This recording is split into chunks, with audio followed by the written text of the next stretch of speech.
நம்முடைய நட்பு தொழுகை விட்டு தூரமாக்கிறதா? இந்த நட்பு நரகத்திற்கு எடுத்து செல்லும். நம்முடைய நட்பு அத்தாமாவுடைய மதிப்பை குறைக்கிறதா? இந்த நட்பு நரகத்தில் பெரிய இடத்திற்கு எடுத்து செல்லும். நம்முடைய நட்பு அல்லாஹ்வுடைய சிந்தனையை மறக்கடிக்கிறதா?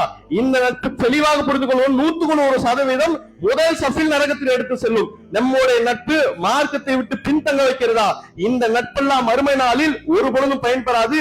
இந்த நட்பின் காரணமாக நரகத்திற்கு செல்வோம். அன்பிற்குரிய அல்லாஹ் நல்லடியார்களே, சூரா ஃபுர்கானை எடுத்து பாருங்கள்.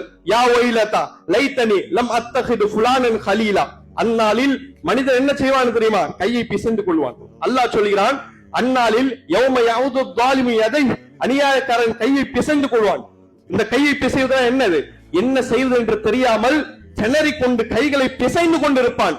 அல்லாஹ் சொல்கிறான், பிசைந்து கொண்டு மறுமையில் மைதானத்தில் நின்று புலகிக் கொண்டிருப்பான். யா ஒய்லத்தா, என்னுடைய கேடு, என்னுடைய அநியாயமே, இந்த குறிப்பிட்ட நபரை என்னுடைய நண்பனாக ஆக்கி இருக்க கூடாது, இந்த குறிப்பிட்ட நபரை என்னுடைய நண்பனாக நான் ஆக்கி இருக்க கூடாது என்று சொல்லி கையை பிசைந்து கொண்டு அவன் புலம்பிக் கொண்டிருப்பான் என்று சொல்லி அல்லாஹ் குர்ஆனில் சொல்கிறான்.